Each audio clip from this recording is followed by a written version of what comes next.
Angela's Christmas. "Then it is yes, father dear," said Angela, looking across the breakfast table with a smile. It was her mother's smile, and the girl had filled her mother's vacant chair for more than a year. The eyes of the father and daughter met, and Angela knew, before a word was said, that she had conquered. "I hate to see you at your age beginning to worry over these things," Ephraim Fraser said regretfully. "Let the old women take care of the charities, dear. You keep on dancing in the sunshine a while longer, daughter." Angela's smile grew graver, but not less sweet. "I am 20, dear," she said, "and too old to dance all the time. And I cannot help thinking, you know. And it's no use, Papa dear, I must do something. It is yes, isn't it?" "You are sure you won't mind being criticized and ridiculed?" "Quite sure," answered Angela. "And sure you won't take your failures and disappointments to heart too deeply?" "Quite sure I can bear them bravely," answered the girl. "If only one, just one of those poor creatures may be helped and lifted up and brought out of darkness, it will be worth trying for." "And what does Robert Johns say about it?" A glow kindled in Angela's face. "Robert is in perfect sympathy with me," she said softly. Then again, this time having risen and gone around to his side, to speak with her face against the old banker's smoothly shaven cheek. "It is yes, isn't it, Daddy dear?" "Well, yes. Only you must go slow, dear. You are not over-strong, you know." And soon it came to pass that on a vacant lot, hitherto given over to refuse heaps, haunted by stray cats, rag-pickers, and vagrant children, in one of the vilest quarters of the metropolis, there sprang up, with magic swiftness, a commodious frame building, surrounded by smooth green sod, known in the lower circles as the Locust Street Home, in upper circles, laughingly denominated Angela's Experiment. Angela did not mind. It was mostly good-natured laughter, and many of the laughers ended up lending willing hands and hearts to the cause. It was wonderful how the news spread through the city's purlieu that here was a sanctuary into which cold, hunger, and fatigue dared not intrude, a place where the lowest might enter and be made welcome, and go unquestioned, his personal rights as carefully respected as though he were one of the 400. That was Angela's theory. No man, woman, or child should be compelled to anything. First make their bodies comfortable, then surround them with ennobling influences and examples. Entertain them, arouse them, stimulate them, hold out the helping hand, and leave the rest to God. "They shall not even be compelled to be clean," she said, laughing. "If the beautiful clean bathrooms and clean clothing do not tempt them to cleanliness, then so be it. I will have no rules, only influences, you will see." And people did see, and wondered. Sometimes, on warm, pleasant evenings, the spacious, cheerful hall with its tables and chairs would be almost empty. But on nights like that on which this story opens, a dark, cold December night, the seats were apt to be well filled, mostly with slatternly, hard-featured women and dull-faced children who sat staring stolidly about, while the music and speaking went on, half stupefied by the warmth and tranquility so foreign to their lives. Outside, a dismal sleet was falling, but from the open door of the vestibule a great sheet of light fell upon the wet pavement, and above it glowed a transparency bearing the words, "A Merry Christmas to all. Come in." It was while the singing was going on, led by a high, sweet girl's voice, that a human figure came hobbling out from a side street and stopped short at the very edge of the lighted space. A woman by her dress, an old, old woman, with a seamed, blotchy face, an ugly human wreck, all torn and battered and discolored by the storms of life. Such was old Marge, Loony Marge, as she was called in the haunts that knew her best. Her history?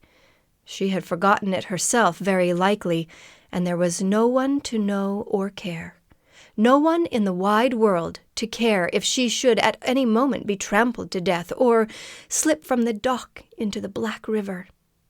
The garret which lodged her would find another tenant, the children of the gutters another target for their missiles. Not that she was worse than others, only that she was old and ugly and sharp of tongue, and the world, even her world, had no use for such as she. For some time this forlorn creature continued to hover on the edge of the lighted space. The sleet had become snow, and already a thin white film covered the pavement, promising a white Christmas, and the cold increased from moment to moment.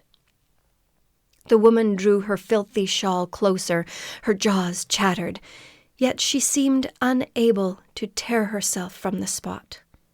Her eyes, alert under their gray brows as a rat's, were fixed now upon the open door, now upon the transparency, yet she made no motion toward the proffered shelter.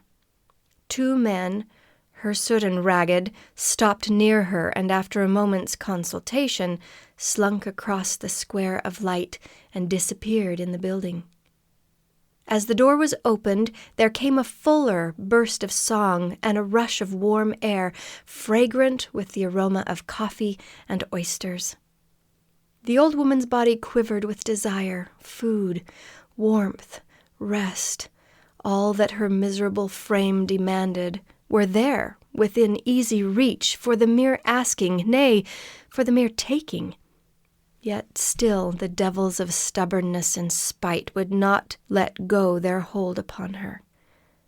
But finally, as a bitter blast swept the snow stinging against her face, she uttered a hoarse snarl, and glancing about to see that no jeering eye was upon her, the poor creature crept across the pavement, clambered up the stone steps, and pushing open the door, slipped into the nearest vacant seat. The chairs and benches were unusually well filled. The numbers of women and children were in the foreground. A few men were also present, sitting with their bodies hanging forward, their hats tightly clutched between their knees, their eyes fixed on the floor. The women and children, on the contrary, followed every movement of the young women on the platform with furtive eagerness. The simplicity of attire which Angela and her friends had assumed did not deceive even the tiniest gutter child present. These were ladies, and one and all accorded them the same tribute of genuine, if reluctant, admiration. Old Marge, after the embarrassment of the first moment, took everything in with one hawk-like glance. The Christmas greens upon the clean white walls, the curtained space in the rear which hid some pleasant mystery, the men and women on the platform. At the organ sat a young girl, leaning upon the now silent keys, her face toward the young man who was speaking. Old Marge could not take her eyes from this face, white, serious, sweet, set in a halo of pale golden hair. The sight of it aroused strange feelings in the bosom of the old outcast. Fascinated, tortured, bewildered, she sat and gazed. It was long since she had thought of her youth. This girl reminded her of that forgotten time, like a violet flung upon the refuse heap. The thought of her own innocent girlhood lay for an instant upon the foul mass of memories accumulated by 60 miserable years. I was light-haired too, ran old Marge's thoughts, light-haired and light-complected, like her. The perfume of that thought breathed across her soul and was gone. Still she gazed from under her shaggy brows, and without meaning to listen, found herself hearing what the speaker was saying. He was telling, without rhetoric or cant, the story of Christ, and with simplicity and tact, presenting the lesson of his life. This joy of giving, of sacrifice for others, the young man was saying in his earnest musical voice, so far beyond the joy of receiving, is within the reach of every human being. Think of that! The poorest man or woman or child who breathes on earth tonight may know this joy, may give some pleasure, some help, some comfort to some fellow creature. Whether it be a human creature or a dumb beast matters not. It is all one in God's sight, being an act of love and kindness and sacrifice. Old Marge looked down upon her squalid rags. Her rough features writhed in a scornful smile. "That's a lie," she muttered. "What could the likes of me do for anybody, I'd like to know?" Still she listened, but at last as the warmth stole through her sodden garments and into her chilled veins, and the peace of the place penetrated the turbulent recesses of her soul, the man's voice became like a voice heard in a dream, and the old outcast slept. A confused sound greeted her awakening. Someone was playing the organ jubilantly. People were moving about, the girls with trays loaded with steaming dishes. Children were talking and laughing excitedly. The curtain had been drawn, and a great Christmas tree almost blinded her with its splendor. She stared about in bewilderment. She looked at the tree, at the people, at her own foul rags. A fierce revulsion of feeling swept over her. Rage, shame, a desire to get out of sight and to be swallowed up in the darkness and misery which were her proper element, seized and mastered her. She staggered to her feet. A young girl approached her with a tray of tempting food. The sight and smell of it goaded the starved creature to madness. She could have fallen upon it like a wolf, but instead she pushed the girl roughly aside and fumbled dizzily at the doorknob. A hand was laid upon her arm. The girl with the sweet white face was looking at her with a friendly smile. "Won't you stay and have something warm to eat before going into the cold?" the girl asked gently. Old Marge shook her hand from her arm. "No," she snarled. "I don't want nothin'. Let me go."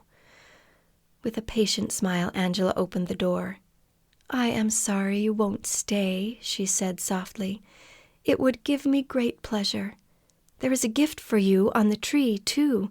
It is Christmas Eve, you know." A hoarse, choking sound came from the woman's lips. She pushed by into the vestibule. Angela followed. "If you should feel differently tomorrow," she said, in her kind, gentle voice, "come here again, about 11 o'clock. I shall be here." Without waiting for a reply, she re-entered the hall. A young man, the same who had been speaking, met her at the door. "Angela," he exclaimed, "you should not be out there in the cold." She smiled absently. "Did you see her, Robert?"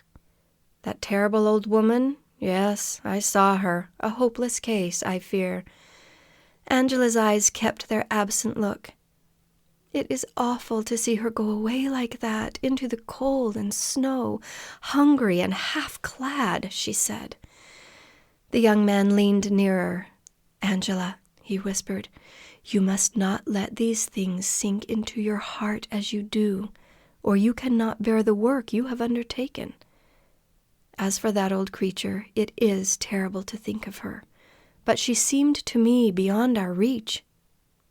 "But not beyond God's reach through us," said Angela.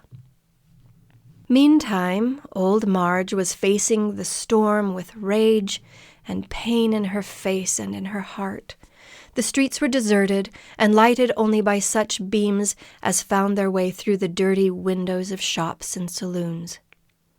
From these last came sounds of revelry and contention, and at one or another the poor creature paused, listening without fear to the familiar hubbub. Should she go in? Someone might give her a drink to ease for a time the terrible gnawing in her breast. Might, yes, but more likely she would be thrust out with jeers and curses, and for some reason old Marge was in no mood to use the caustic wit and ready tongue that were her only weapons. So she staggered on until the swarming tenement was reached, stumbled up the 5 flights of unilluminated stairs, and almost fell headlong into the dismal garret which she called her home.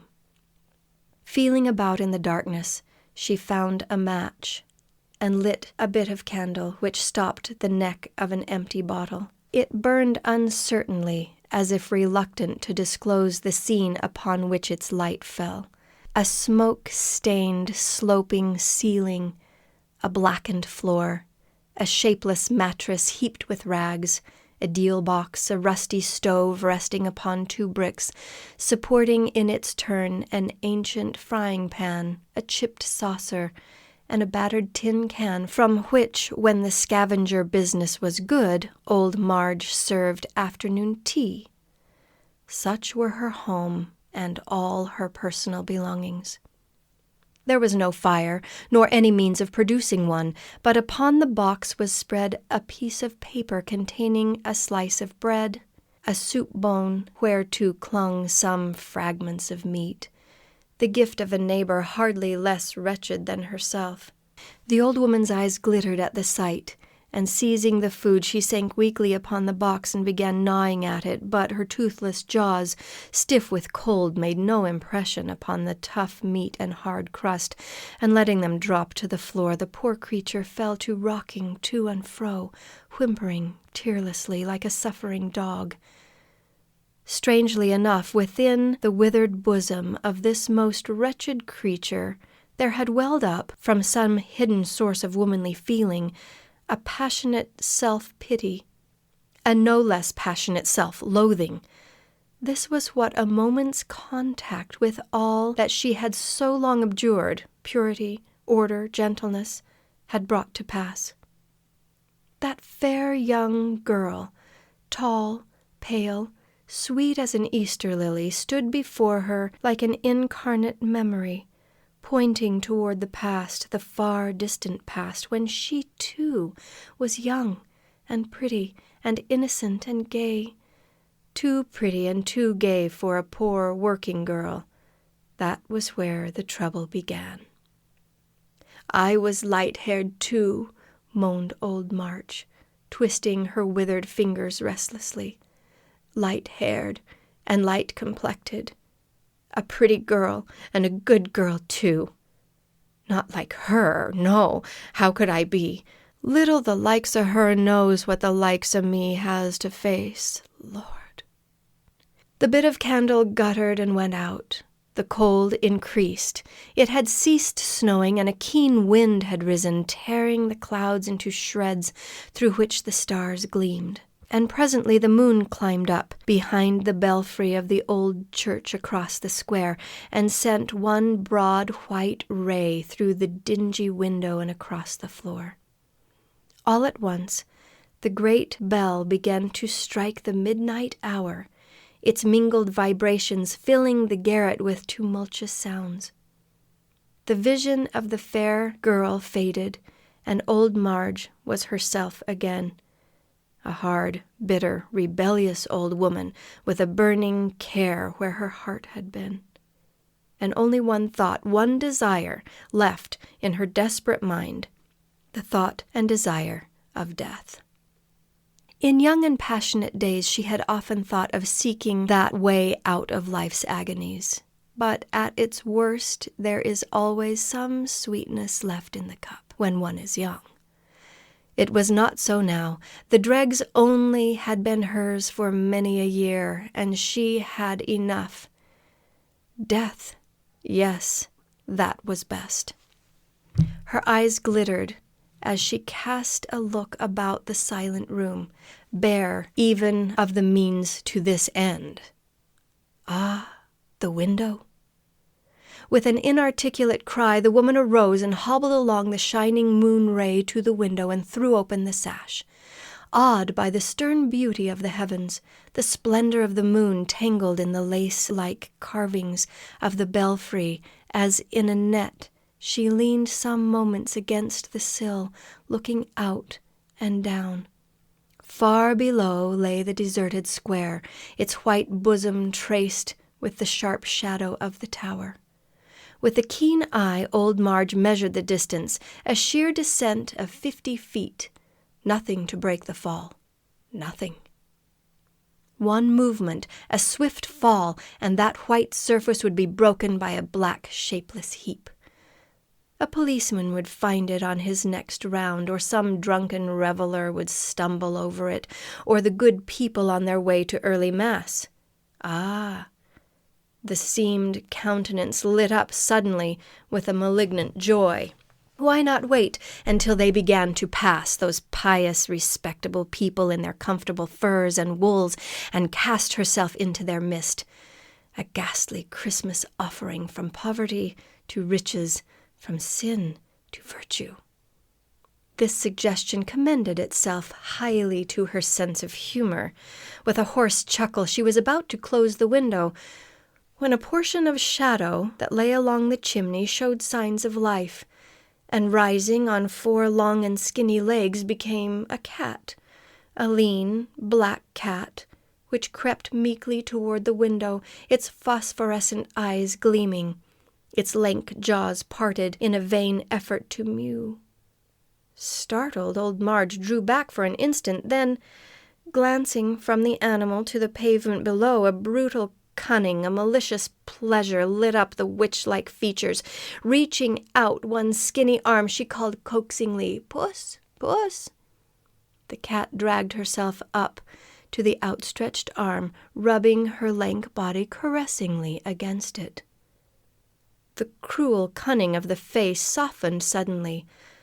"Lord," muttered old Marge, "if she ain't a-tryin' to purr.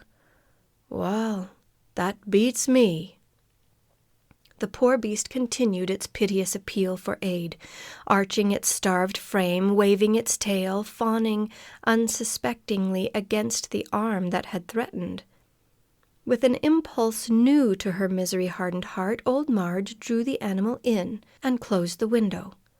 Far from resisting, the cat nestled against her with every sign of pleasure. "She's been somebody's pet," said the old woman, placing her on the floor. "She ain't always been like this." The divine emotion of pity, so new to this forlorn creature, grew and swelled in her bosom. The man at the hall had not lied, after all. Here was another of God's creatures, as miserable as herself, nay, more so, for she had a roof to shelter her, and she could share it with this homeless one. "Poor puss," muttered old Marge, stroking the rough fur. "You're starvin' too, ain't you? And I ain't got nothin' to give you, not a bite or a sup. Ah." Her eyes had fallen upon the discarded food. Eagerly she seized it and placed it before the cat. The starving creature gnawed greedily at the bone an instant, then looked up with a hopeless mew. The old woman felt a keener pang of pity. "Poor beast," she said with a bitter smile. "You can't eat 'em, can you? No more could I. We're in the same box, puss, old and toothless and nobody belonging to us. We'll have to starve together, I guess, and it's Christmas Day. Did you know that, puss? Christmas Day. Lord, Lord." The cat rubbed against her skirts, her eyes fixed upon her benefactors. "Seems to understand every word I say," old Marge muttered. "If only I had a drop of milk for her now." Hobbling to the stove, she examined the battered tin can, letting the moonlight shine into its rusty depths.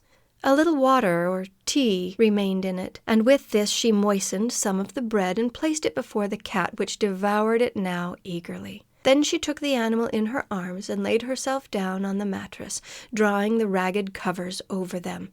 The cat nestled against her side. The warmth of the two poor bodies mingled, and both slept. The moon-ray crept along and spread itself over the heap of rags, the knotted fingers resting on the cat's rough fur, the seamed old face. It passed away, the morning dawned, and a peal of bells and the sound of footsteps on the pavement below, and still the two slept on. Angela stood near the door receiving her Christmas guests. They came straggling in twos and threes, some boldly and impudently, some shamefaced and shy, some eager, some indifferent, but all poverty-pinched. Each one was pleasantly welcomed and passed on to the feast. Angela watched and waited, and at last the door opened slowly to admit old Marge, who stopped short on the threshold with a look at once stubborn, appealing, suspicious, ashamed.